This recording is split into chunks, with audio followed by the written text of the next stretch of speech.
Merhaba arkadaşlar, Kardeş Örgüler YouTube kanalıma tekrardan hoş geldiniz. Bugün sizlerle birlikte yine güzel bir hırka çalışması yapacağız. Kolları böyle sade, bedende farklı bir model uyguladım. Daha önce hiç birlikte yapmadık. Yapanlarınız vardır belki. Fare dişine benzeyen ama oldukça kolay ve gerçekten sade, şık modellerden bir tanesi. Modelimiz yine hem kız hem erkek bebek için uygun. Yine yakadan başlanan gizli artırmalarla birlikte bu şekilde uygulanan kolay ve basit bir model. Yaklaşık 2 yumaktan çıktı hırkam ama siz yine yapacağınız ipin kalınlığına, kullanacağınız şişe göre bu değişiklik gösterebilir. 83 ilmekle başlamıştım. Şöyle bakıldığında yani çok iri bir çocuk değilse 1-1,5 yaşa kadar kullanabilir. Ama siz daha kalın bir iple ya da 3,5 numara şiş ile örerseniz yine hırkanız bir miktar daha büyüyecektir. Yani aynı sayılarla başlayıp belki 2 yaşa kadar giyilebilecek bir hırka elde edersiniz. Ben yine her zaman olduğu gibi hırkamı Kartopu Baby One ile ördüm. Şimdi öreceğim renk kodu da yine aynı marka ip. Renk kodu 258 ve 3 numara şiş kullanarak hırkamızı öreceğiz. Diğer ipimin de renk kodunu göstereyim isterseniz. Eğer bu renkten örmek isterseniz de 571 renk kodu, yine Kartopu Baby One ve 3 numara şiş kullandım arkadaşlar. 83 ilmek olarak hırkamıza başlayacağız. Şöyle altta ya da 8 sıra lastik ördükten sonra yaka düşürme tekniği yaparak kol ve kollarda düz, önlerde modeli uygulayarak hırkamıza başlayacağız. Öncelikle normal ilmek atma yöntemiyle hırkamıza başlayacağız. Şunu da söyleyeyim. Kollarda bakın hazır gibi kesme tekniğini uyguladım. Şöyle görebilirsiniz. Hazır hırka kolu gibi yine etek uçlarında. Bunu da görebilirsiniz. Güzel bir teknik, iğne ile kesme işlemi yapıyoruz. Bunu da yine kolun birinde göstereceğim arkadaşlar. Sizler de rahatlıkla uygulayacaksınız. Bakın gerçekten hazır bir görünüm veriyor. Lastiği kestiğimizde normalde daha farklı bir görünüm olur. Şöyle esnekliğini de görebilirsiniz. Oldukça güzel bir teknikle de kesme işlemi yaparak hırkamızı tamamlayacağız. Şimdi 83 ilmek atarak şişimize, hırkamıza başlayalım. Şöyle açık renkte bir ip kullanmayı tercih ettim. Gül kurusuna, pembeye benzer bir renk. Hem kız hem erkek bebek için uygulamış olalım. Sizlere de fikir olsun dedim arkadaşlar. Şöyle bir başlangıcını yapalım birlikte. Klasik ilmek atma yöntemiyle örgümüze bu şekilde başlayacağız. Yine yakada da hazır gibi başlama tekniği kullanmıştım. Hazır triko lastiği gibi videosunu çekmiştim. Ben burada tercih etmedim. Eğer isterseniz siz yakayı da aynı şekilde başlayabilirsiniz. Şimdi 83 ilmek şişimize atalım öncelikle. Evet, toplamda 83 ilmek attık. Burası bizim örgümüzün ön yüzü oluyor. Burası ilk sıramız, arka sırası oluyor. Tek lastik yapacağız yakada, yani bir ters bir düz, ama ilk sıramızı her zaman lastik yaparken ters olarak başlıyoruz. Şu yaka kısmı, yani başlangıç kısmı çok daha düzgün oluyor arkadaşlar. Hangi lastiği yaparsak yapalım ilmeğimizi şişimize atıyoruz. Sonraki sırayı, yani arka sıramız burası, ters olarak başlıyoruz örgümüze. Sonraki sırada bir ters bir düz başlayacağız.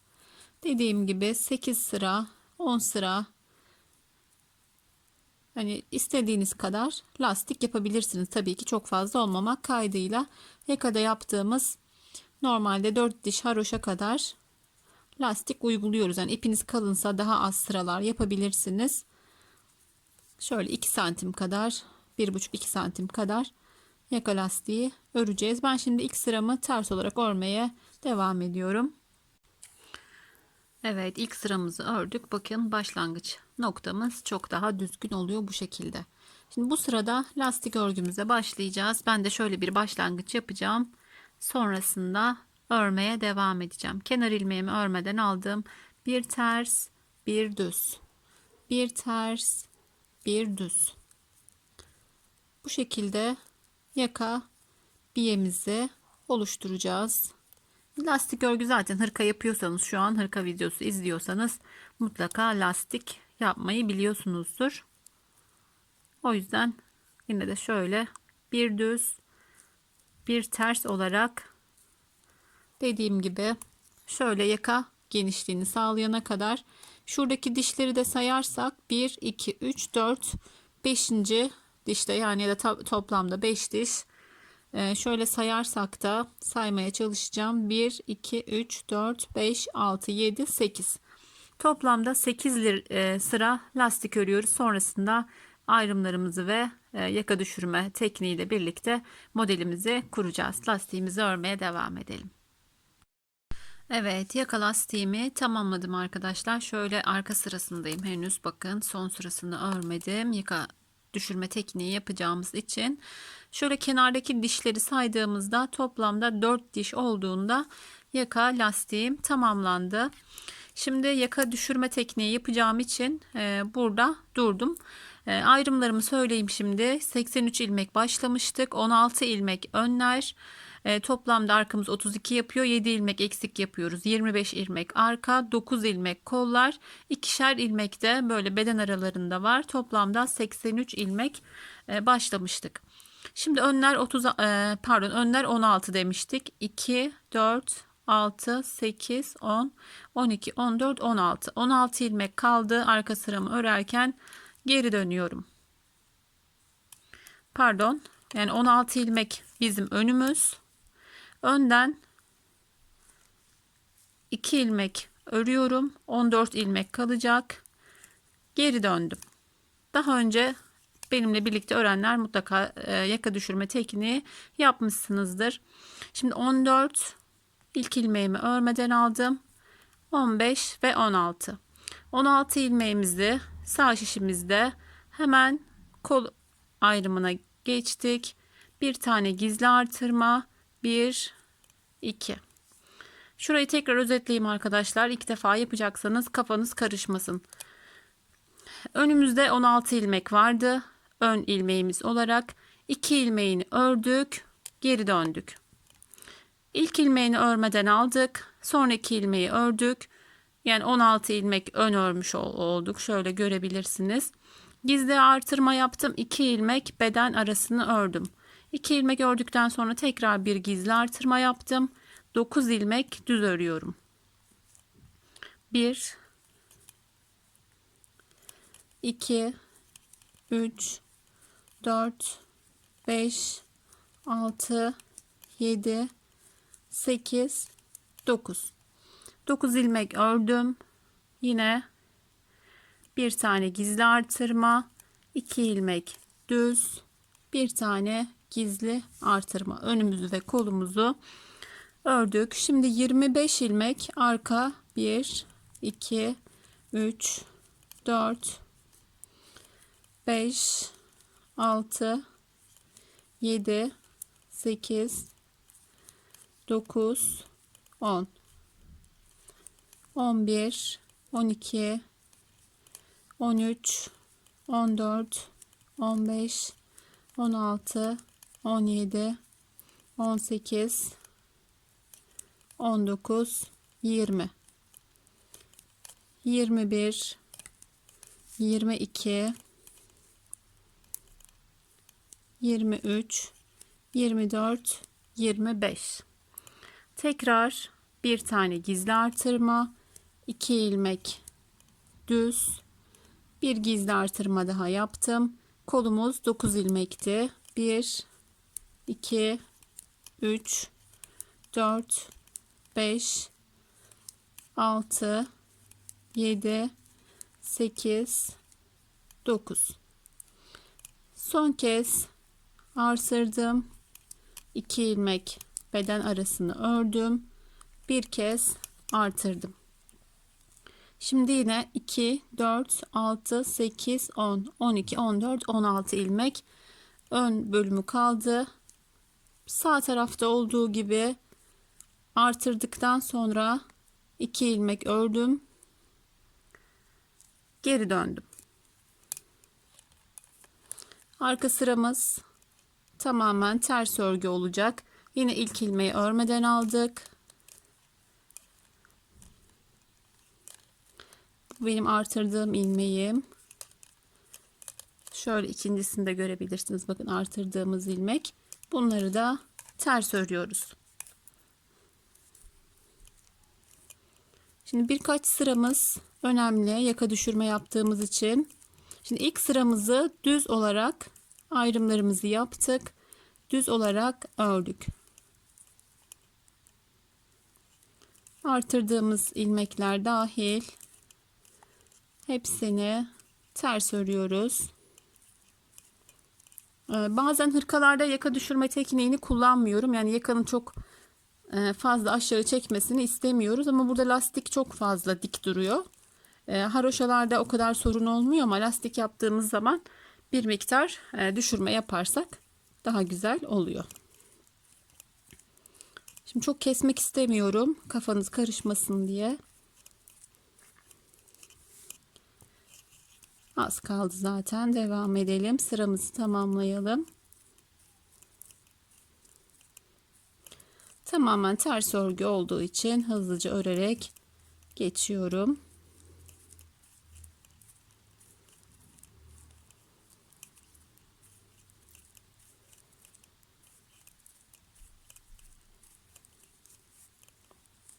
Şöyle bakın, döndüğümüz yer var.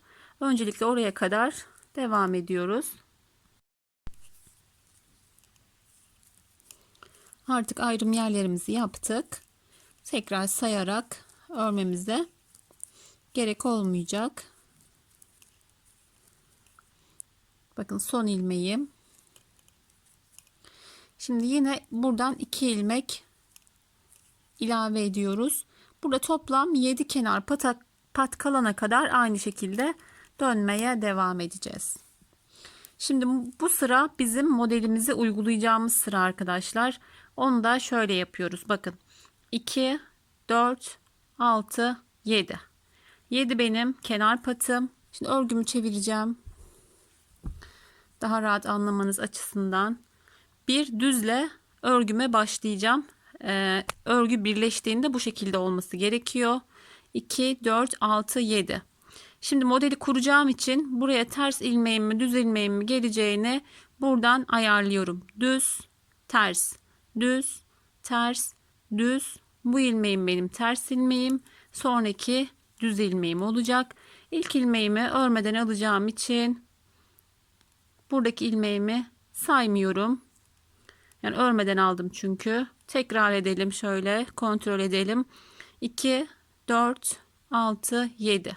Şimdi düz olarak başlayacağım. Bakın şurada bir ters bir düzüm var modelimde. Düz, ters, düz, ters, düz, ters. Düzle başlıyorum. İlk ilmeğimi örmeden aldım. Düz, ters, düz. Bakın artırdığım, bir önceki artırdığım ilmeğim var. Ters. Bu şekilde ayarladık. Sonraki sıralar çok daha kolay olacak. Burada yine bir tane gizli artırma yaptım.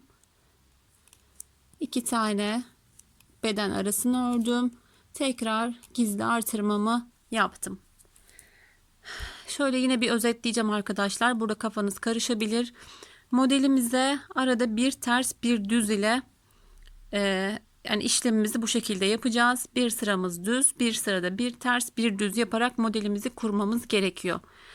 Model çünkü bir sonraki sıralarda patla birleşecek. Onun için buradan düz ters diye ilmeğimizi ayarlıyoruz. Sonrasında devam ederek ilk modelimizi kurduk. Kafanız karışmasın. Şimdi 2 ilmeğimi ördüm. Artırmamı yaptım. Kolumuzdaki ilmekler düz. Kolumda örnek kullanmamayı tercih ettim. Daha şık duruyor, daha havalı duruyor. O yüzden koldaki ilmeklerimizi düz olarak örüyoruz. Bakın artırdığım yere geldim. Onu ördüm. Şu benim 2 ilmek. Beden aralığındaki ilmeğim. Hemen bir tane artırdım. 2 ilmek. Düz ördüm. Bir tane daha gizli artırma yaptım. Şimdi arkaya geldik. Nasıl burada son ilmeğimiz, şurada göstereyim. Son ilmeğimiz ters olarak bitmişti. Arkayı da aynı şekilde ters olarak başlıyoruz. Bir ters, bir düz. Bir ters, bir düz. Bir ters, bir düz. Tersle başladık. Ters denk gelecek arkadaşlar. Sıra sonunda.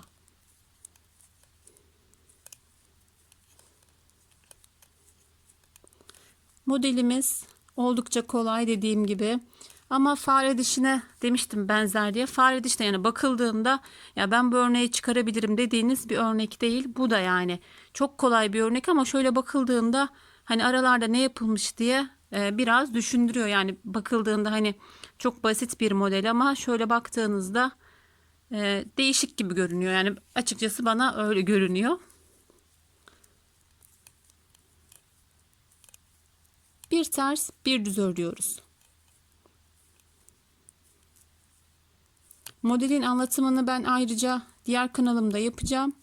Hani kafanız karışmasın, oradan da modeli detaylıca izleyebilirsiniz. Ama ben şu an uygulamalı olarak zaten sizlere gösteriyorum. Birlikte başlıyoruz.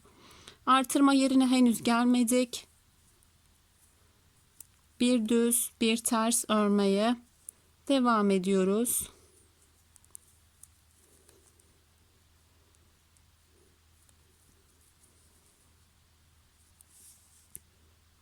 Ben konuşurken bir yerde çift batmışım arkadaşlar. Başında ve sonunda mutlaka buraya şimdi kontrol edeceğim. Ters başladık. Burada ters ile bitirmemiz gerekiyor. Ben hemen sıramı kontrol edip geliyorum. Evet, konuşurken fazla örmüşüm. Yani şurada bakın, artırdığım ilmek son olarak ters ördüm. Buradan düz ters düz diye devam etmişim. Bir yanlışlık yok arkadaşlar. 25 ilmeğimizi yani 25 artırmıştık. 27 son olarak bakın artırdığımız ilmeği ters ördük. Biraz ilerlemişim. Yani şu kola kaydırmışım konuşurken, dikkat etmemişim. Bir yanlışlık yok. Tersle başlıyoruz, tersle bitiyor. Şuradaki 2 ilmeği de örmüşüm. Koldaki artırmaya gelmişim. Artırdım. 2 ilmek düz ördüm. Şöyle görüntümü biraz daha yaklaştırayım isterseniz. Şimdi koldaki artırmaya gelmeden bir tane artırdım. Koldaki ilmekleri düz olarak örüyoruz. İlk sıralarda şu artırma yerleri biraz karışabiliyor. Çünkü henüz tam oturmadı, şu beden araları çok net görünmüyor. Ben de konuşurken ilerlemiş gitmişim arkadaşlar. Bakın ilk artırma yani ilk kolun artırma yerine geldim. Ördüm. Burayı düz ördüm. Çünkü kolumuzdaki ilmekler düz ilmek. Şu bizim iki beden arası ilmeği. Gizli artırmalarda biraz bunlar sıkıntı olabiliyor. Şimdi bedene geçtik. Bir tane artırdık. Ne yapmıştık? Bedende de tersle başlamıştık. Yani pardon, tersle bitirmiştik. Burada sondan başladığımız için diğer öne hemen bir ters, bir düz, bir ters. Şimdi 2 ilmek daha ilave ediyoruz. Bir düz, bir ters. 2 ilmek ilave ettim. Burada da dönüşümü yaptım. Şimdi arka sıramız yine arkadaşlar tamamen ters sıra. Örgümüzün arka sıraları hep ters sıra. Yine döndüğümüz yere gelene kadar tüm ilmeklerimizi ters örüyoruz. Bu sıra biraz karışık gelebilir sizlere. Lütfen başa alarak tekrar izleyin. Kolaylıkla yapabileceksiniz. Model oldukça kolay bir model. Şöyle özetlersek arkadaşlar. Yaka düşürme tekniğini zaten daha önceki modellerimizde de uyguladık. Bir sıra düz örüyoruz. Buradaki modeli anlatıyorum. Bir sıra da bir düz bir ters. Bir sıra hiçbir işlem yapmadan düz örüyoruz. Buradaki artırmalarımıza devam ediyoruz. Bir sırada bir ters bir düz yapıyoruz. Aralarda bakın, aralarda haroşalar oluşuyor. Diğer ilmeklerimiz düz olarak görünüyor ve gerçekten çok güzel bir görüntü çıkıyor ortaya. Şimdi yine ben ters örmeye devam ediyorum ta ki buraya kadar. Evet, yine bakın döneceğimiz yani yaka düşürme yaptığımız yere kadar geldim. Yine 2 ilmek ilave edeceğim. 1 2. Tekrar döndüm. Bu sırada sadece düz öreceğiz arkadaşlar. Kodu da önlerdeki, arkalardaki ilmekleri de sadece yine artırma yerlerine dikkat edelim.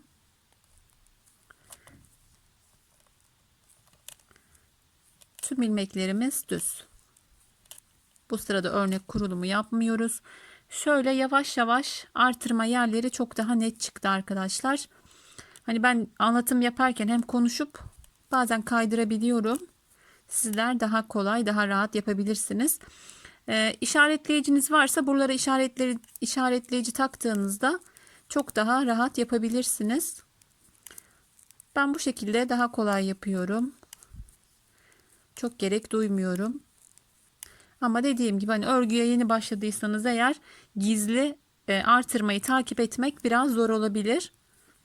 Normal ajurlu artırmalar çok daha net belli eder kendini. Bakın artırma yerine geldik. Tamamen düz ilerliyoruz bu sıramızda. Artırma yerlerine geldiğimizde bir tane gizli artırma yapıyoruz. Diğer tüm ilmeklerimiz düz. Söylemiştim, arka sıralarımız tamamen ters örgü. Ön sırada bir sıramız yine tamamen düz. Arkalar ters.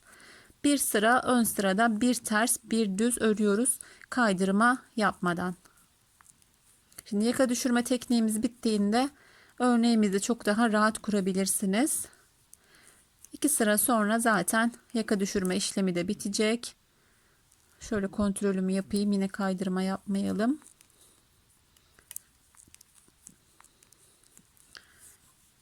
Tüm ilmeklerimiz düz. Artırma yapmayı unutmuyoruz. Zaten şu ilmekten de tanırsınız, yani bakın artırdığımız ilmek kendini az çok belli ediyor. Onu örüyoruz. Hemen bir tane artırıyoruz. Yine 2 ilmek düzümüzü ördük. Bir tane artırdık ve kolumuzu örmeye devam ediyoruz. Yine bu sene çok beğenileceğini ve öreceğini düşündüğüm bir model. Hani sade şık sevenler için, özellikle çok örnekli, çok modelli sevmeyenler için. Fare dişi geçenlerde bir model daha yapmıştım ve bu üçü gerçekten benzer modeller. Ama bakıldığında da hani çok zormuş gibi görünen, Allah Allah, hani nasıl bir, şöyle baktığımda gerçekten hani ben de öyle düşünmüş olabilirim ama ilk bakıldığında hani bakarak çıkarılabilecek bir model değil gibi gelmişti. Şöyle bir tane daha örüyorum. Burada da 2 ilmek ilave edip dönüyoruz. Şimdi ben artık arka sıramı başlamayacağım. Ters örerek buraya kadar geleceğim. Bakın 2 4 6 8 10 ilmeğimiz var. 2 4 6 7. Burayı son ilmeklerimizi 3 tane alıp artık yaka düşürme işlemini tamamlayacağım arkadaşlar. Hani son ilmeği 2 1 de yapabilirsiniz de son ilmeği 3 tane alarak da yaka düşürme tekniğini tamamlayabilirsiniz. Çok fazla oyuntu olmasına gerek yok. Şimdi arka sıramızı tamamen ters örelim. Evet, son kez yaka düşürmeyi yapacağız. Şöyle çok görüntüm yaklaşık. Son ilmeklerimi örüyorum. Son kez dönme işlemini yapacağız. Sonrasında artırmaları yaparak çok daha kolay ilerleyebiliriz. Şimdi son ilmeğimi ördüm. 1 2 3 ilmek daha ilave ettim. Bakın 2 4 6 7. Hep ikişer ikişer yapmıştık. Son olarak 3 ilmeğimi örgüme dahil ettim ve başlıyoruz arkadaşlar. Ne demiştik? Düz ilmekle mutlaka başlayacağız. Onun için buradaki ilmeklerimizi ayarlamıştık. Bir düz ilmeğimi örmeden aldım. Bu sırada düz yapmıyoruz. Yani biz bir önceki sırada düz yapmıştık. Bu sırada bir ters bir düz. Kenar ilmeğimi örmeden düz aldım. Bir ters bir düz. Bir ters bir düz, bir ters bir düz. Bakın bir önceki sırada yaptığımız ters, burası bu şekilde tam denk geliyor arkadaşlar. Hani rastgele başlarsak burayla birleştirdiğimizde, onu söylemek istemiştim, örneğimiz denk gelmez ve kaymalar olur. Bundan sonra zaten dikkat etmemiz gerekmiyor, artık zaten birleştirdik örgümüzü. Bir düz bir ters, bir düz. Son ilmeğimiz her zaman ters oluyor. Buradan da kontrolünü yapabilirsiniz. İpimi aldım. Öne bir tane artırdım. 2 ilmek düz ördüm. Burası bakın çok daha net, artık artırma yerleri çıktı. Yine kolumdaki artırmamı yaptım. Kolumuzdaki ilmekleri düz olarak örüyoruz. Dilerseniz hani kolda da modeli uygulayabilirsiniz. Ama bir tane böyle yapın. Sonrasında dilerseniz aynı şekilde hani burayla birlikte kola da model koymaya başlarsanız, kolumuz zaten tek ilmek, rahat bir şekilde kurulum yapabilirsiniz. Bakın artırdığım ilmeğe geldim. Artırdığım ilmeği ördüm. Bir tane artırdım.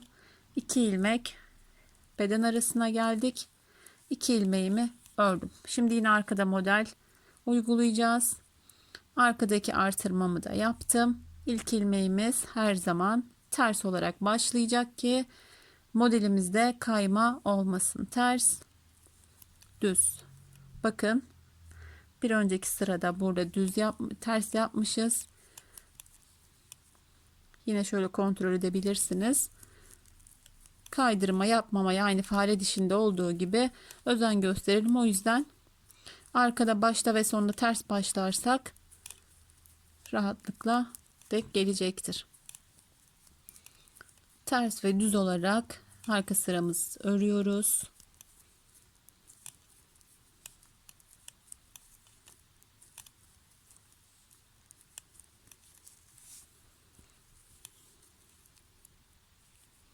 Şimdiki ilmeğin bakın kontrol yaparsak ters ilmek, düz ilmek. Aynı tek lastik yapar gibi bir sırada bu şekilde yapıyoruz. Bir sıra ön sıramızda tamamen düz örüyoruz. Bir düz, bir ters.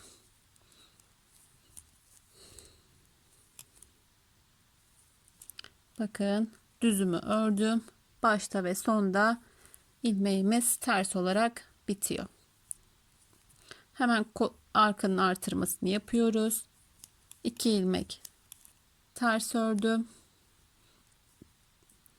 Koldaki artırmamı da yaptım. Kolumdaki ilmeklerim tamamen düz örgü.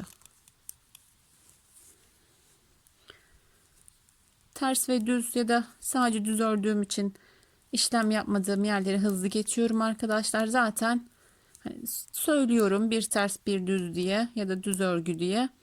O yüzden hani yavaş yavaş örmemin çok bir anlamı yok. Yine artırma yerine geldim. Bir tane ördüm. 2 ilmek beden arası.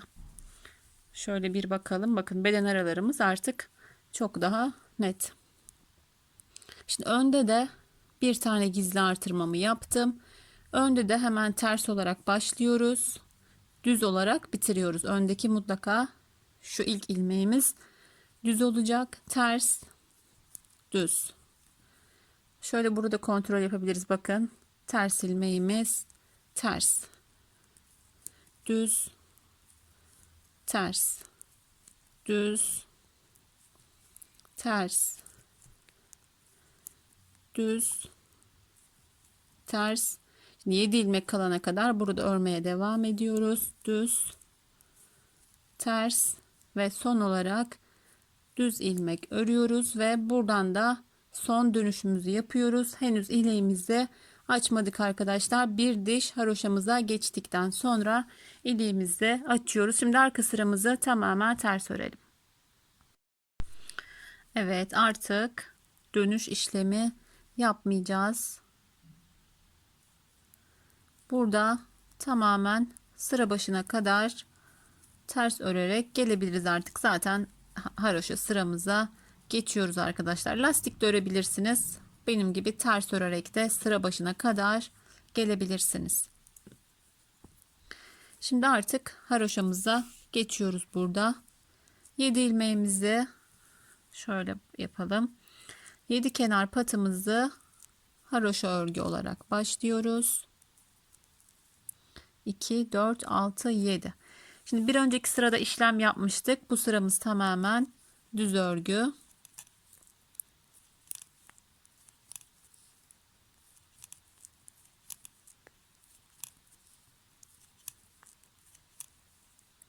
öndeki tüm ilmekleri düz olarak örüyoruz.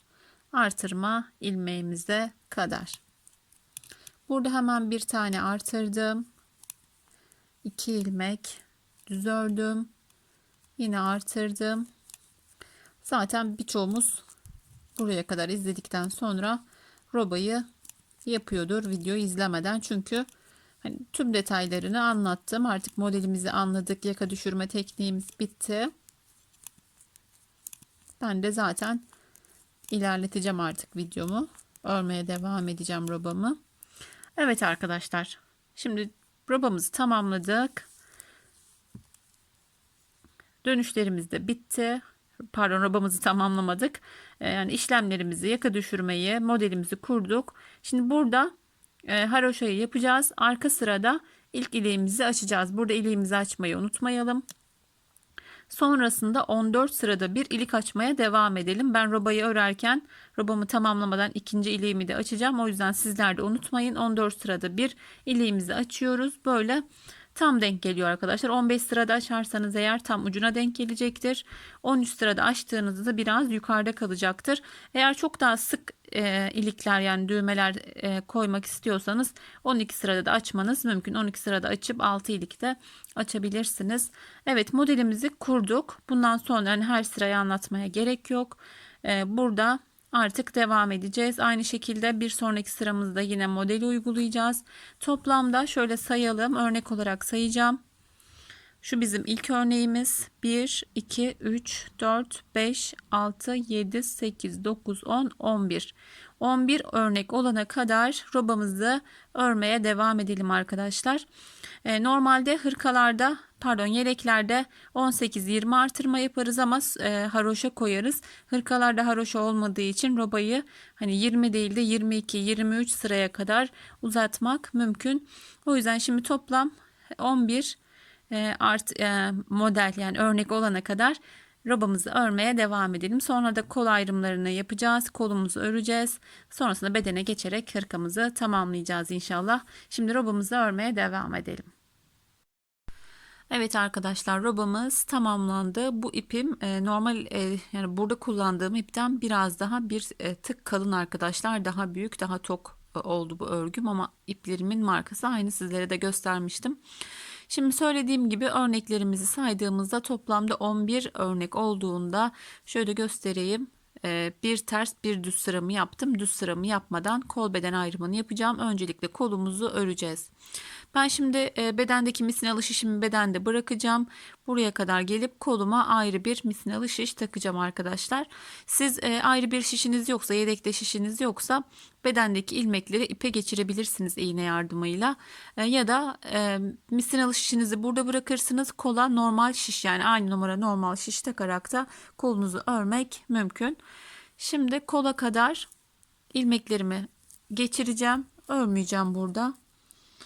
Şöyle örmeden ilmeklerimi aktaracağım. Sıramız şöyle yine görebilirsiniz. Bir ters bir düz sıramı yaptım. Arkayı ters ördüm. Hemen ayrımlarımızı yapıyoruz. Kolda şu an toplamda 55 ilmeğimiz var. Bu bizim için yeterli. Kolu daha geniş yapmak isterseniz eğer birer ilmek daha ilave edebilirsiniz. Ben lacivert hırkamda da 55 yapmıştım. Bunu da o şekilde yapmayı planlıyorum. Dediğim gibi ama hani biraz daha rahat olsun isterseniz eğer. Şimdi göstereceğim. Yine bir gizli artırmaya devam ederek yapmak mümkün. Kolumuzun aslında önemli detayları olan büyük kısmını tamamladık. Bundan sonrası çok daha kolay olacak. Evet, bakın şu arada 2 tane ilmeğimiz vardı. Birini bedende bıraktım. Buradaki şişimi iptal ediyorum. Şimdi ikinci bir şişle kolumu örmeye başlayacağım. Yine ikinci ipimizi de açıyoruz burada. Bedendeki ipimiz bedende kalıyor.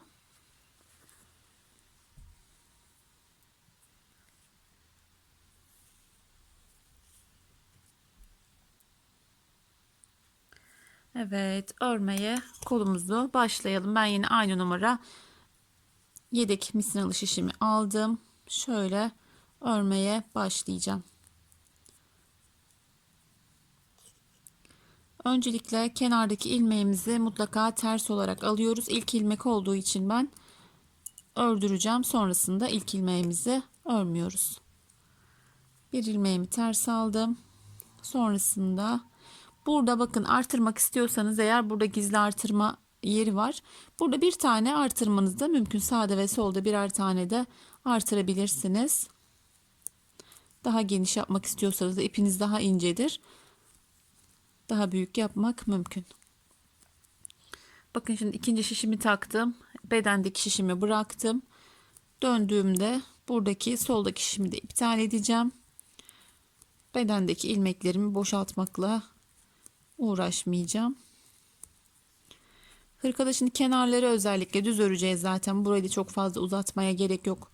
Başlangıç yaptıktan sonra. Şöyle görüntü biraz daha yaklaştıracağım. Kolda örnek olmadığı için örnek ayarlaması da yapmaya gerek olmuyor. Eğer örnek yapacaksanız zaten buradan itibaren kurmuş olacaktık örneği. Yine dümdüz örebilirdiniz rahatlıkla. Desenli örgülerde mutlaka kolda model ayarlaması yapmak gerekiyor. Onun için kesmek ya da artırmak da gerekiyor. Birkaç model ilerletip bırakıyorum ama burada zaten düz örgü ördüğü için kolda hiçbir kesme yine yapmıyorum. Yapmak isterseniz yine belirli aralıklarla yapabilirsiniz ama hani kolun darlığı çok güzel olmuyor hırkalarda.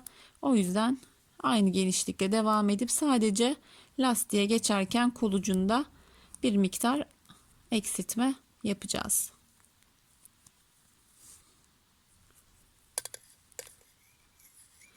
Şimdi burada yine bakın aradaki iki ilmeğimizin birini kola veriyoruz. Biri bedende kalıyor. Buradaki şişimi de iptal ediyorum. Şöyle bıraktım. Yeni taktığım şişim ile örmeye devam ediyorum. Hırkada kolu daha düzgün dikmek için arkadaşlar kenardaki ilmeklerimizi haroşa gibi alıyoruz. Yani şu diş diş görüntüyü vermek için, hatta son ilmeğimi de ters almam gerekiyordu. Hemen geri alıyorum. O görüntüyü verebilmek için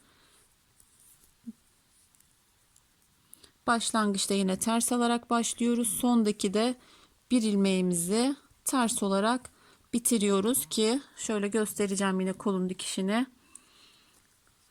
Bakın bu şekilde dikebilmek için içinde göstereyim. Karşılıklı dikerek kolu bitirmek için bu şekilde kenarlarımızı, son ilmeğimizi ters alıyoruz. Burada başlarken de ters olarak başladığımızda kenarlar haroşa gibi diş diş oluyor. Sonra birlikte yine kolumuzu dikerken yine göstereceğim. Evet, kola geçişimizi yaptık arkadaşlar. Dediğim gibi örnek olmadığı için başladığımızda uzun uzadıya anlatmaya gerek yok. Kolumuzun sırasını ise düzü saymak zor olacaktır. Bu kenarları haroşa gibi bırakıyoruz ya, diş diş. Buradan aynı haroşa gibi sayarsak 33 diş ya da 34 diş olduğunda kolumuz bizim için yeterli. Bakın şurada bir diş haroşamız çıktı.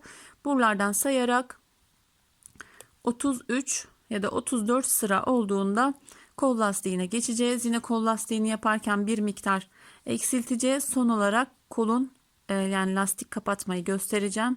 Şöyle bakabilirsiniz. Gerçekten oldukça güzel ve hazır bir görüntü oluyor. Şimdi kolumuzu örelim. Sonrasında lastiğimize geçip kol ucunu keserek bitirelim. Evet arkadaşlar, kolumuzu da örmeye devam ettik ve tamamladık. Şöyle söylemiştim, kenarlarında bakın ters aldığımızda böyle haroşa görünümlü diş diş oluyor arkadaşlar. Yine şöyle görebilirsiniz. Buraları saydığımızda toplamda 34. Şöyle başladığımız kenardan başlayabilirsiniz. Şöyle göstereyim. Bakın. Hemen ipimin başlangıç noktasının üzerinden böyle diş diş saydığınızda toplamda 34 diş bizim için yeterli. Ölçü olarak da vereyim.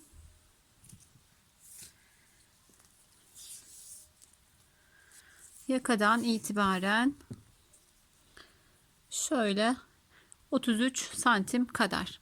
Ama dediğim gibi bu biraz daha ipim inceydi, yani aynı marka olmasına rağmen bu rengim biraz daha hem en hem boy attı arkadaşlar. Şöyle görebilirsiniz, biraz daha kolumuzda geniş oldu. Sayılarım tamamen aynı. Yine kullandığım şiş numarası aynı. Kolu hatta açarak bakalım, kıyaslayalım. Sanırım biraz daha büyük olacak bundan yaptığım zaman.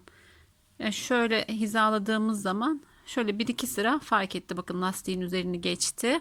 O yüzden her zaman söylediğim gibi aynı ipte kullansanız bazen kalınlığı inceli çıkabiliyor. Ya da farklı şiş kullandığınızda her zaman farklı boyutlar elde edebilirsiniz.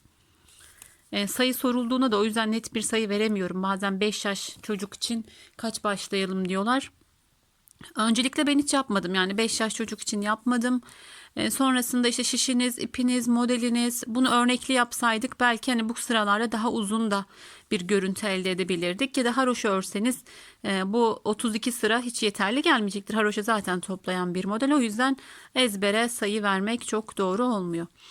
Şimdi 34. sıramızın arka yüzünü henüz tamamlamadık. Burada kesme işlemine başlıyoruz. 3 ilmek örüyorum. İkisini birlikte alıyorum. 1, 2, 3. Kolumuzda hiçbir eksiltme yapmamıştık arkadaşlar. Sadece kol lastiğine geçerken kolun ucu çok geniş olmasın diye 3 ilmeğimizi örüyoruz. Henüz lastiğe geçmeden arka sırada 1 ilmek kesiyoruz. Hani çok dar olmasını isterseniz 4 ilmek de bir kesebilirsiniz. Ben 3 ilmek de kestim. Lastik biraz toplu olduğunda daha güzel duruyor. Ama yine dediğim gibi hani ben çok dar sevmiyorum derseniz şöyle yine lacivertle de görebilirsiniz. Şöyle oldukça hani muntazam, yeterli bir görüntü oluyor bu şekilde yaptığımızda. 1, 2, 3 ilmek örüyoruz. 2 ilmeği birlikte alıyoruz. Lastiğe geçmeden hemen arka sırada bu işlemi yapıyoruz ki hani lastikle kestiğimiz zaman görüntü belli olmasın. 3 ilmek ördük. İkisini birlikte aldık. 1, 2, 3 ilmek ördük. İkisini birlikte aldık. Burada 4 ilmeğimiz kalıyor. Hatta 5 ilmek, ama sonda kesme yapmayacağım arkadaşlar. Çok ucuna denk gelmesin. Bir dahaki kolda 4 ilmek yaparak başlarsanız tam denk gelecektir. Burada aynı yakada yaptığımız gibi tek lastik yapıyoruz. Bir düz, bir ters. Bir düz, bir ters.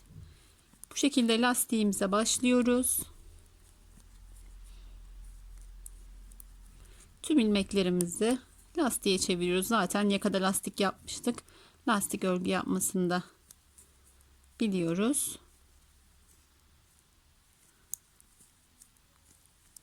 Evet, şimdi tüm ilmeklerimizi lastiğe çeviriyoruz. Şöyle santim olarak vereyim. Yani bunu göz kararı yapabiliriz. 4 santim arkadaşlar. 4 santim kadar lastik örüyoruz. Şöyle diş olarak sayarsak da 1, 2, 3, 4, 5, 6, 7, sanırım 8. 7 ya da 8 diş olduktan sonra kolu birlikte keseceğiz. Dilerseniz siz düz kesim de yapabilirsiniz. Ama bakın ben iğne ile hazır gibi kesme tekniğini uyguladım kollarımda ve eteğimde. O yüzden şimdi lastiğimizi tamamlayalım. Birlikte kol kesimini yapalım. Sonrasında diğer kolu örmeye devam edeceğiz. Evet, kol lastiğimi de tamamladım arkadaşlar. Şöyle kenardan bakacak olursak sanırım şurada başlamıştık. 1, 2, 3, 4, 5, 6, 7. 7 tane diş olduktan sonra şimdi iğne ile kesme yapacağız. Yine dediğim gibi kol lastik uzunluğunu kendiniz ayarlayabilirsiniz. İpinizin kalınlığına ve zevkinize göre. Şimdi kesme yapacağımız ipi şuranın en az 3 katı kadar kesiyoruz arkadaşlar. Çok kısa olmasın çünkü ipi eklemek mümkün olmayacak burada. İğneyle yani dikerek kapatacağımız için ekleme yapamayız. O yüzden ipimizi oldukça uzun bırakıyoruz. Evet, ipime iğnemi geçirdim. Şöyle küt etamin iğnesi kullanıyorum. Siz yine örgü iğnesi de tercih edebilirsiniz. Dediğim gibi en az şöyle katladığımızda en az buranın 3 katı bir iplik alıyoruz. Çok fazla uzun olmasına da gerek yok. Dikmekte zorlanabilirsiniz. Şimdi geçelim örgümüzü, kolumuzu dikerek kapatmaya. İlk ilmeğimiz bizim burada ters ilmek arkadaşlar. Başlıyorum. Bakın sonraki düz ilmeğimi de ters olarak dikiyorum. Buradaki ters ilmeğimden de aynı şekilde geçirdim ve ilk ilmeğimi çıkardım. Şimdi ilmeğim benim düz ilmek. Bunu düz olarak kapatacağım. Öncelikle görüntümü biraz yaklaştırayım. Öncelikle ipimi, iğnemi iki ilmeğin arasından geçiriyorum. Bu ilmeğim düz olduğu için aynı düz örgü örüyormuş gibi arkadaşlar. Bunu değil, ikinci ilmeğimden düz olarak geçirdim. Sonra yine bakın düz ilmeğim. Bundan da düz olarak geçirdim. İlmeğimi çıkardım. İki ilmeğimizi kapatmış olduk. Şimdi takip eden ilmeğimiz ters ilmek. Ters ilmeğimizi de yine ters örüyormuş gibi düşünün. Aynı bakın. Ters. Yine şöyle ipimizi bir miktar çok gerdirmeden çekiyoruz. Yine ters ilmeğimizde ters olarak iğne ile ördürdük ve çıkardık. Şimdi takip eden ilmeğimiz düz ilmek. Hemen ipimi iki ilmeğin arasından geçirdim. Düz örüyormuş gibi bir düz çıkaracağım ilmekteki ipimi de düz ördürdüm. İlmeğimi çıkardım. Şimdi ilmeğimiz ters ilmek. Ters ilmeğimizi nasıl kesiyorduk? İkinci ilmeğimizi bu şekilde geçirdim. Düşüreceğim ilmeğimi de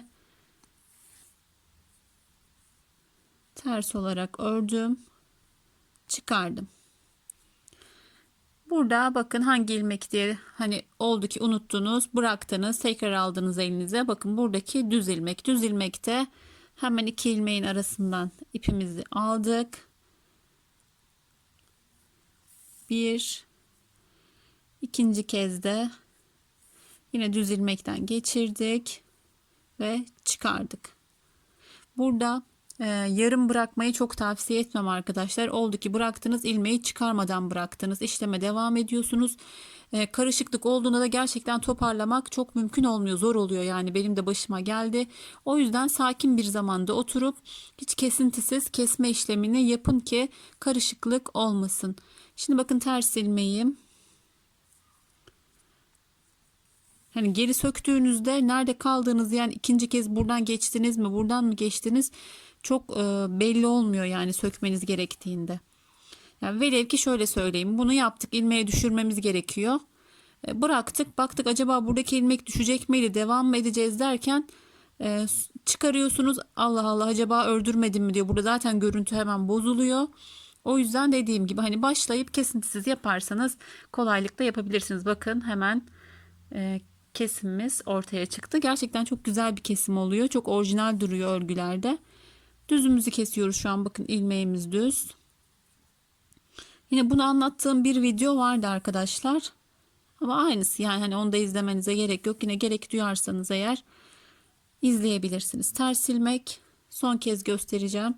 Hem düz hem ters. Ters ilmeğe geldiğimizde aynı ters örgü örüyormuş gibi iğneyle ördürüyoruz aslında arkadaşlar.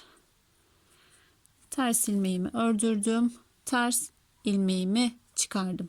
Şimdi düzümüzü yapıyoruz. Düzümüzü yaparken de ne yapıyorduk? Öncelikle iki ilmeğin arasından giriyoruz ve aynı düz şişimizde de bu şekilde örüyoruz düzlerimizi. Ben o şekilde örüyorum. Buradan da düz ördürdüm. İlmeğimi çıkardım. Sonrasında bir miktar ipimizi toparlıyoruz ki hani ne çok gergin olsun ne de bol kalıp şurada görüntü bozukluğu olmasın. Evet arkadaşlar, bu şekilde kolumuzu kesip bitiriyoruz. Diğer kolu anlatmama gerek olmayacak. Şöyle göstereyim. Şişlerimizi burada bırakmıştık zaten. Tekrar ördürmeden, şimdi alabilirim, ben zaten kolum bitti. Ördürmeden yine bu kola kadar geliyoruz. Aynı şekilde tam 2 ilmeğin ortasından ipimizi bağlıyoruz. Şurada bir gizli artırma devam ediyoruz. Kolumuz 55 ilmeğe tamamlanıyor. Sonrasında diğer bu kolu ördüğümüz gibi örüp keserek bitiriyoruz. Ben şimdi oraya kadar örmeye devam edeceğim diğer kolumu da. Sonrasında beden ilmeklerimizi ayarlayacağız. Kol altından gerekli artırmaları yapacağız. Kolu da, yani pardon, bedeni de şöyle birkaç sıra ördükten sonra kollarımızı dikeceğiz ve ben videomu sonlandıracağım. Şimdi kolumu örmeye devam ediyorum. Evet, hırkamızın kolları da tamamlandı. Bu kolu da aynı şekilde aynı boyutta örmeye devam ettim. Yine bakın, iğne ile kesme yöntemini uyguladım. Gerçekten oldukça güzel bir görünüm elde ettim her iki kolda da. Şimdi koluma geçerken sanırım artırma yapacağımızı söyledim burada. Diğer kolda yapmamıştık. Burada yapmayacağız arkadaşlar. Dediğim gibi dilerseniz hani şurada geçerken bir gizli artırma yapabilirsiniz ama kolumuzda 55 ilmek vardı. Bu kolda 55 ilmek olarak aynı şekilde ördük. Şimdi gelelim bedene. Bedende önlerde 39 ilmeğimiz var. 39, arkada da 71 ilmeğimiz var arkadaşlar. Toplamda 149 ilmeğimiz oluyor. Şimdi yine bir defaya mahsus burada da artırmaya devam edeceğiz. 1, 2, 3, 4. 4 kez daha artırdığımızda toplamda 153 ilmeğe ulaşacağız. Bizim 155 ilmeğe ihtiyacımız var. Bir tane de geçişlerde artırdığımızda toplamda 155 ilmeğe denk getireceğiz. Yine burada ilmek ayarlaması, yani örnek ayarlaması yapmamız gerekiyor arkadaşlar. Daha fazla artıracaksanız eğer, yine burada bakın, ters düz ters düz. Şimdi burada bir tane artıracağız, ters. Karşıya geçtiğimizde de, yani artırdığımız ilmeklerin devamında buraya sıralı denk gelmesi lazım. Daha fazla artırma yapacaksanız eğer bunu göz önünde bulundurun ve ayarlayarak artırma yapın mutlaka. Yani rastgele artırma yapmayın. Bunu da söyleyeyim. Ben şimdi 155 yaptığımızda tam denk geliyor. 157 yaparsak denk gelmiyor arkadaşlar. İkişer ilmek artırmamız gerekiyor. O yüzden hani 155 yapmazsanız 159 yapmamız gerekiyor. Yani 157 olmuyor. O şekilde söyleyeyim ama ben şimdi birebir yaptığımız sayılarla aynı sayılarda yaparak sizlere anlatacağım. Başlıyoruz şimdi bedenimizi örmeye. Hemen örneğimizi yaptıktan sonra ayrımları yapmıştık. Genelde bu şekilde ayarlarsak hani bu geçiş sıramızı düz olarak öreriz. Sonrasında rahatlıkla örneğimizi de bir sonraki sırada uygularız. Hani fare dişi yaptığımız zamanlarda fare dişini uyguladığım sıranın hemen arkasında ayrımlarımı yapıyorum. Hemen sonrasında düz sıralarımı örüp kol altı geçişlerini de yaptıktan sonra model kurarsak çok daha güzel oluyor arkadaşlar. Bunlar küçük ama gerçekten önemli detaylar. Yani kol altında geçtiğimizde ajurlu bir model kuracaksak hemen devamında kol altı artırması oluyor. Oradaki artırmalarla hemen kurmak mümkün olmuyor. O yüzden burada şimdi düz ördüğümüz sırada kol geçişimizi yapacağız. Birer tane artırmaya devam edeceğiz.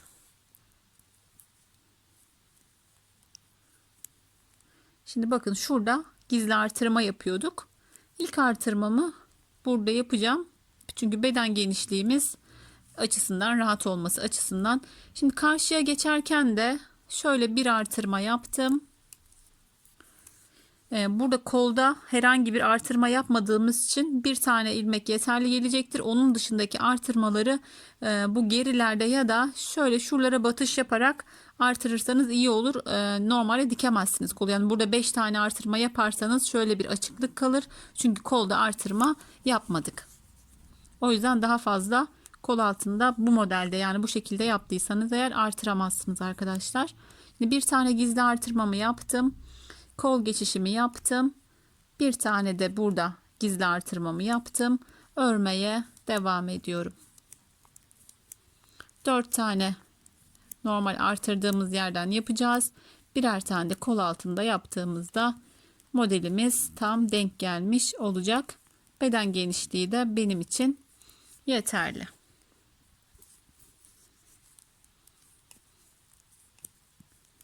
Şimdi bedene geçtikten sonra zaten çok fazla videoyu uzatmayacağım arkadaşlar. Bir miktar bedeni öreceğim. Sonrasında kolumun bir tanesini dikeceğim birlikte. Onu da zaten demiştim, haroşa görünümünde alıyoruz kenarlarını. O yüzden örgünün ön yüzünden gizli dikiş yapıyoruz. Onu da birlikte yapacağız. Sonrasında ben videomu paylaşacağım. Örmeye devam edeceğim. Bitmiş görselini de Instagram sayfamızdan takip edebilir, görebilirsiniz. Sizler de yaptıkça paylaşırsanız memnun olurum arkadaşlar. Farklı renklerde yapıyorsunuz. Bazen modeli değiştirebiliyorsunuz. Bizlere de fikir oluyor. Özellikle hikayeye etiketleyip paylaşırsanız ben de paylaşırım.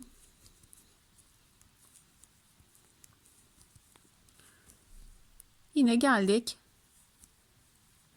normal artırdığımız yere. Bir kez burada artıracağız.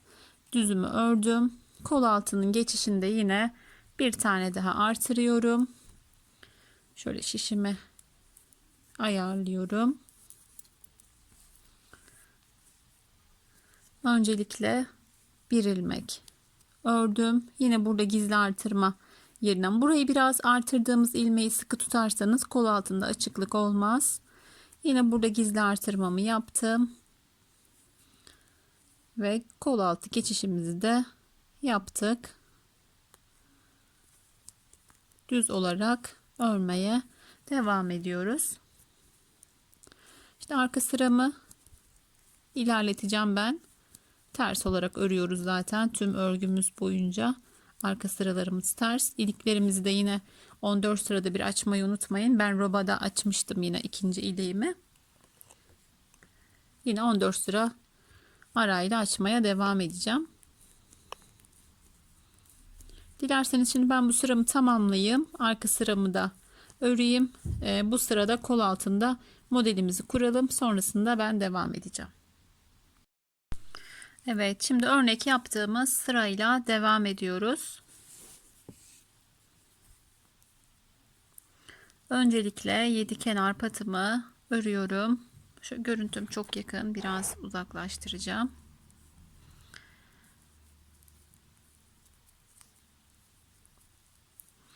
Evet, şimdi başlıyoruz. Bir düz, bir ters, bir düz, bir ters, bir düz, bir ters, bir düz, bir ters, bir düz, bir ters.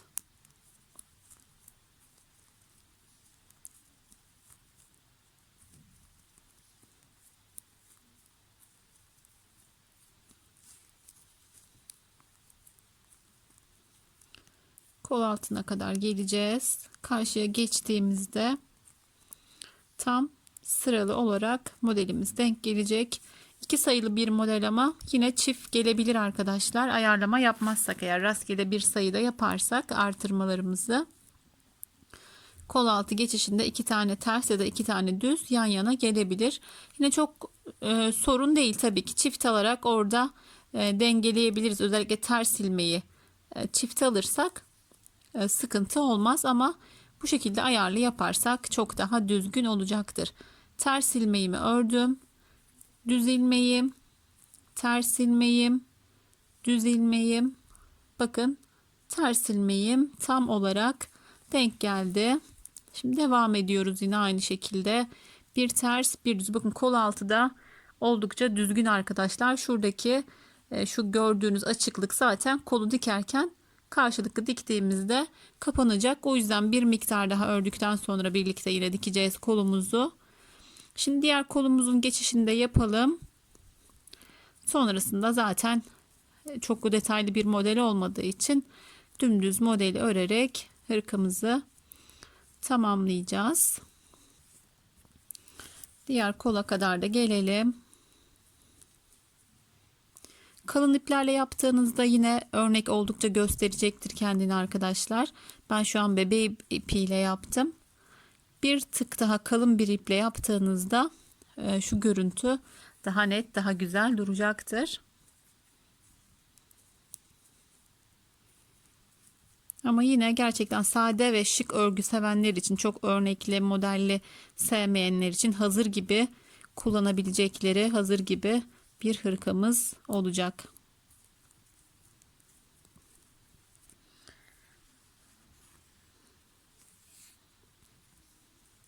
Bir ters, bir düz örmeye devam ediyoruz.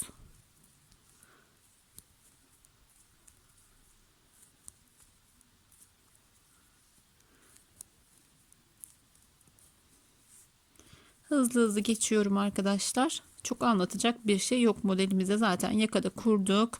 Robayı yapana kadar öğrendik. Fare dişine benzer ama fare dişinden çok daha kolay bir model arkadaşlar. Fare dişi işlemi arkada yapıldığı için kaydırmaya çok müsait. Bazen hani özellikle yeni başladıysanız eğer biraz zorlanabilirsiniz. Çok basit gibi görünse de, ama bu gerçekten özellikle yeni başlayanlar için çok kolay ve çok güzel bir model olacak.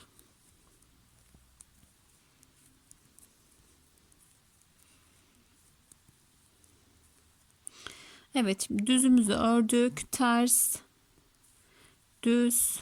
Yine kol altındaki ilmeğim ters. Buradaki ilmeğim düz, ters, düz ve bakın örgümüz birleştiğinde aynı şekilde devam ediyor ve kurulumumuzu kol altı ayarlamasında yapmış oluyoruz. Evet arkadaşlar, ben şimdi şöyle bir miktar daha örmeye devam edeceğim ki kol altını rahatlıkla dikebilelim. Sonrasında dediğim gibi kolumuzu dikip videomu sonlandıracağım. Ben örmeye devam ediyorum. Evet, ben biraz bedenimi örmeye devam ettim ve kolumun birini diktim arkadaşlar. Bakın şöyle görebilirsiniz. Diğerinde dilerseniz birlikte başlayalım. Sonra kol altını kapatarak videomu sonlandıracağım. Unutmadan ip durumunu da göstereyim arkadaşlar. Bedendeki ipimiz bu kadar. Henüz bitmedi. Yine koldan artan ipim var. Bu da bize yeterli gelecektir. Yani iki ipten rahatlıkla çıkabilir. Eğer bu kalınlıkta bir ipte yapıyorsanız. Şimdi kolumuzu hemen başlayalım dikmeye. Daha önce mutlaka dikiş yapmışsınızdır zaten. Yani hırka örmüşsünüzdür ama böyle diş diş bırakmıştık kenarlarını. Bu dişlerden diktiğimizde daha düzgün oluyor. Öncelikle karşılıklı birleştirmesini yapacağız.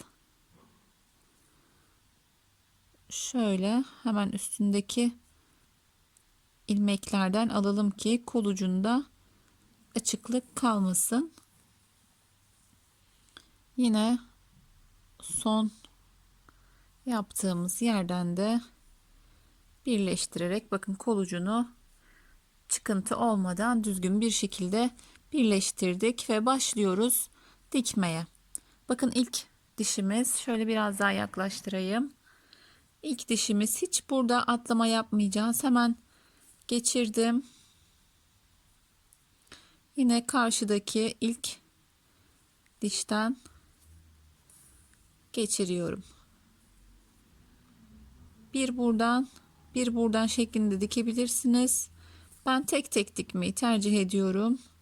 Bakın ikinci dişimiz. Bunları atlamadan yaparsanız gayet düzgün bir dikiş elde edersiniz. Bakın yine şöyle göstereyim.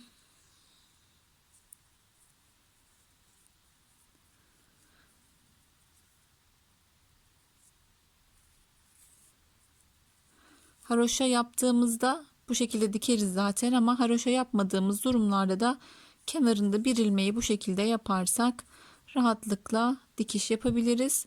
Özellikle modelli yaptığımız örgülerde karşılıklı gelmesi için modellerin bu çok önemli arkadaşlar.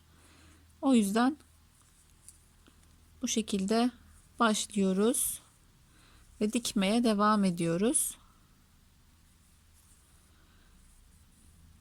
Şimdi başlangıcını gösterdim. Dikmeye devam edelim. Sonrasında birlikte kol altını da birleştirelim ve artık videomuzu sonlandıralım. Evet, karşılıklı dikerek kol altına kadar geldik. Şöyle arkasına çevirdim. Az miktarda da bir ipim kaldı. Sanırım yetecek. Yine bir dişimiz daha var. Şöyle karşılıklı arkadan aldım. Yine burayı önde olduğu gibi arkadan şöyle birleştiriyoruz. Yine ilmeklerden geçirerek düzgün bir şekilde kol altını kapattık. Bakın önden de görünümü bu şekilde gayet düzgün. Şöyle görebilirsiniz. Kapattık. Sonrasında yine şöyle geçelim ki daha sağlam, daha düzgün olsun kol altımız. Sonrasında kolun başlangıç ipi de burada. Birbirlerine bağlayıp buradaki ipleri kaybediyoruz arkadaşlar. Bu şekilde kol altını ve kolumuzu da dikiyoruz. Evet, ben şimdi hırkamı örmeye devam edeceğim. Videomu da sizlerle paylaşacağım söylediğim gibi. Şimdi 31 sıra olana kadar modelimiz örmeye devam ediyoruz. Orayı saymayız derseniz de bakın 14 sırada bir iliğimizi açmıştık. Son iliğimizi açtıktan sonra 2 diş daha haroşa örüyoruz. Yani modelimizi bu şekilde ayarlayabilirsiniz. 2 sıra daha yaptıktan sonra lastiğe geçiyoruz. Lastiği tamamen uygulayabilirsiniz. Yine benim gibi önde haroşayı devam ettirip burada lastikte kullanabilirsiniz. 2, 4, 6, 6 haroşa sırası olana kadar da lastik yaptım. Siz yine 7 sırada yapabilirsiniz. Dilediğiniz kadar örebilirsiniz. Yine altında iğne ile kesme tekniğini uyguladım. Aynı şekilde uygulayabilirsiniz. Buradaki kesmeyi şişle yapıp buradan sonrasını iğne ile yapabilirsiniz. Ya da buradaki kesmeyi ters olarak, yani sadece ters işlemde yaptığımız gibi buraya kadar gelip sonrasında bir ters bir düz şeklinde de keserek hırkanızı bitirebilirsiniz. Evet arkadaşlar, yine oldukça beğeni alacağını düşündüğüm, oldukça seveceğinizi düşündüğüm bir hırka, bir model anlatmaya çalıştım sizlere. Sizler de yine kendiniz tasarlayıp kollarında da uygulayabilirsiniz. Yine farklı şekillerde uygulamanız mümkün. Benim anlatacaklarım bu kadar. Yine yapamadığınız, takıldığınız bir yer olursa yorum bırakın. Mutlaka yardımcı olmaya çalışırım. Yeni bir model,